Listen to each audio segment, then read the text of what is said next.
Président du comité du souvenir français de Sciences Po Paris, cher Louis, chers étudiants, chers amis. Hier, 11 novembre, jour d'unité nationale et de recueillement, nous honorions la mémoire de celles et ceux qui ont donné leur vie pour la France. À travers tout le pays, sur les places des villages, devant les monuments aux morts, dans les écoles, une même flamme s'allume, celle du souvenir. Aujourd'hui, nous nous rassemblons tous ensemble dans ce hall afin de rendre hommage aux étudiants et aux professeurs de l'Université d'études politiques de Paris, morts pour la France. Ils s'appelaient Pierre Bastian, René Lapointe, Paul Samuel.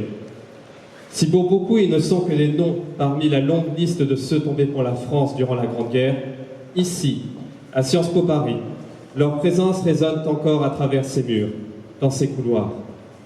Vous, ici, rassemblés aujourd'hui, symbolisez avec le plus bel éclat que la mémoire de la Première Guerre mondiale n'est pas près de céder à la facilité de l'oubli, même après la disparition des derniers survivants de cette sombre période. L'oubli. Voilà bien pour nous, au souvenir français, le plus farouche de nos adversaires. Cette lutte inexorable contre le temps est l'une de nos principales missions. Alors que les derniers témoins des conflits qui ont suivi disparaissent les uns après les autres, il est de notre devoir de recueillir leurs témoignages afin d'entretenir la flamme de la mémoire. Lorsque sonna l'heure de la mobilisation générale, en août 1914, ce furent des hommes déjà meurtris qui firent leurs adieux à leur mère, leurs épouses, leurs enfants. Emportant avec eux le souvenir de leur visage, seul instant de légèreté, sachant que beaucoup ne les reverraient jamais. Les batailles se sont succédées, la Marne, Verdun, le chemin des Dames. Tant de vies perdues, tant de visages ravagés et tant de destins brisés. Avec comme seul objectif la défense de la France. Le souvenir français a ceci d'unique. Nous sommes l'une des rares associations mémorielles présentes sur les 5 continents. Partout, nous œuvrons pour défendre plus que jamais cette mémoire combattante. Et nous tenons à favoriser le rapprochement entre les nations, notamment avec nos anciens adversaires. Ce dimanche marquera le jour de deuil national allemand. Occasion pour chacun de se rappeler que durant cette guerre, le quotidien fut, à quelques détails près, le même quel que soit l'uniforme. La peur, l'angoisse, la souffrance. Soyons plus que jamais les acteurs de la réconciliation entre les nations. Cette période de novembre est aussi celle de commémoration plus récente.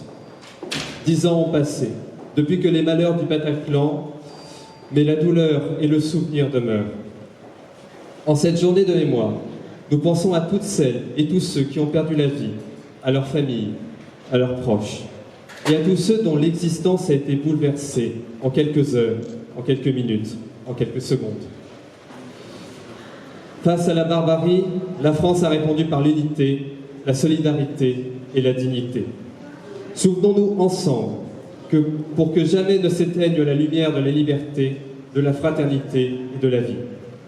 Et parce que le souvenir français est convaincu que c'est par vous, les jeunes, que la mémoire pourra se développer, nous sommes fiers d'avoir ouvert dans cette université durement touchée par les événements du XXe siècle, qu'elle a accompagné dans la joie comme dans la douleur, le tout premier comité étudiant du souvenir français il y a de cela 5 ans. Aujourd'hui, autour de toi, Louis, tu as rassemblé une nouvelle génération, prête à s'engager pour défendre la mémoire de la France. Vous êtes les étoiles brillantes de notre pays. Comme une passerelle entre les époques, un siècle les sépare, et pourtant, les étudiants de cette prestigieuse université continuent d'œuvrer inlassablement pour défendre la mémoire combattante. Car oui, vous, les étudiants, êtes la plus grande chance que nous ayons de conserver la mémoire de nos morts, quelle que soit leur nationalité. Le devoir de mémoire est un engagement à la fois collectif et personnel. Il nous rappelle que ce souvenir, ce n'est pas seulement regarder vers le passé, c'est aussi éclairer notre présent et guider notre avenir. En transmettant l'histoire, en évoquant les drames et les élans de solidarité qui ont marqué notre pays, nous préservons la dignité de celles et ceux qui ont souffert. Ce souvenir, c'est refuser l'oubli et l'indifférence. C'est affirmer avec force notre volonté de construire un monde plus juste, plus libre et plus humain. C'est la tâche qui incombe à chacun d'entre nous. Plus qu'une idée, c'est un devoir qui nous lie intimement en tant que citoyens français.